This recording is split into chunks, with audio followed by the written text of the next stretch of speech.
Hello, and welcome to the first lesson of After Effects and You.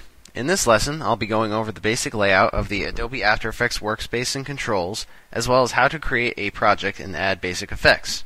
If you already are familiar with the workspace and how to set up an After Effects project, then you can watch the other videos on my channel. If not, then I will continue with this lesson. When you open After Effects, the main application window will open, as seen here. Inside the application window is the workspace here, contained of visual frames with little panels inside them. This workspace can be very, very, very useful to you. In fact, you can actually customize it to any way you want. By moving my mouse to the side of a panel, you'll notice that this symbol appears. This allows me to manipulate the panel any way I want. For instance, I can go this way. I can resize it any way I want, just by clicking on the sides, top, or bottom of the panel. I can also click on the tab here of the panel, which allows me to move the panel to a different location. You'll notice that these weird little highlighted areas come up.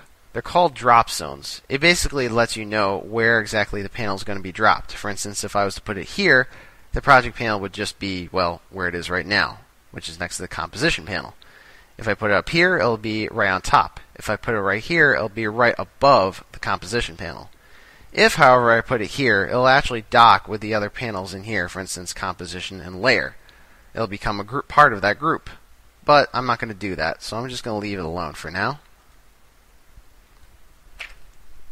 You can also go to the workspace menu here and select different views. For instance, in this case, workspace all panels shows all the panels in After Effects. You can also go to, for instance, minimal, which shows just the composition and timeline panel. But in this case, I'll just go back to standard. You can also go to the little menu bar right here, this little button here, and select any command you want. Take advantage of this because you're going to be finding yourself having to move and rearrange panels all the time in order to work on your project. I'll also go over this area here, which is known as the Tools panel. Up here is the Selection tool and the Hand tool. Since I don't have anything in the Project panel, these are the only tools available to me right now. But that's okay. That's all I really need right now. Now, in order to actually do something, you have to put files into the Project panel. But how do you do it? There are several ways to do this. You can either go into File and go to Import File, which opens the Import File dialog box. You can also double-click on the Project panel, or you can also right-click, in which case Import shows up too. In this case, though, to make it easy, I'm just going to double-click in the Project panel. Normally, you'd have to go through all of these different areas to find your files, but in this case, I already have what I'm looking for. So I'm going to hit DJ Move, hold click, Control, select DJ Move, Kaleidoscope Waveforms, and Pulsating Radials, and hit OK, or Open. And there you have it. All the files have now been put in my project panel, ready for use. When you put any files into the project panel, they're known as footage items. Don't ask me why, but that's the way they are. Okay, so now we have everything we need in the project panel. But now we actually have to use these to manipulate to create some kind of footage of some kind. How do you do that? Well, in order to do that, we have to create a composition. A composition is basically a set of different footage items arranged in orders and layer in the timeline, which you can then manipulate.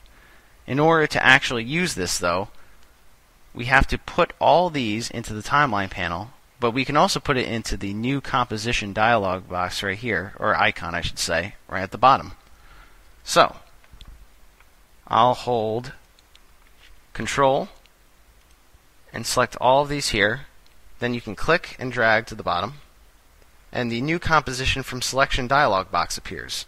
Basically, just to let you know that if there's any changes you want to make to any of these different footage files, that's possible. But since they all kind of mesh well together, I'll just click OK to accept the default options. And there you have it. All the footage files have been put into the timeline panel under a new composition called DJ as layers, which you can then manipulate. just like in Photoshop. Right now, I'm going to deselect all the layers, and now we want to put an effect in.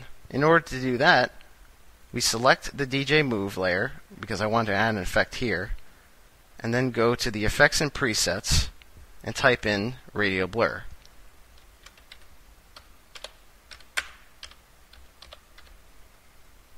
Under Blur and Sharpen, there's the Radial Blur effect. I'm going to move it right onto the DJ Move layer, which then adds this really kind of cool DJ Move layer thing. It's really weird. So then we have to change the type. For instance, right now it's on spin, but we really want it on zoom. That's it. Now it's kind of zooming in right onto the DJ while everything else is kind of blurry. We'll also raise the amount a bit too, right about there. And this little triangle on the side actually shows all the properties. The next effect we'll add is exposure. So we're going to close that out by pressing the triangle, which hides it. It doesn't get rid of it. See, if I click it again, it shows everything over. So I'm just going to click to hide that. The next effect I'm going to use is exposure, which I click in the Effects and Presets panel in the Contains area. Under Color Correction, there's the exposure effect I need. I'm going to move it into the DJ Move area.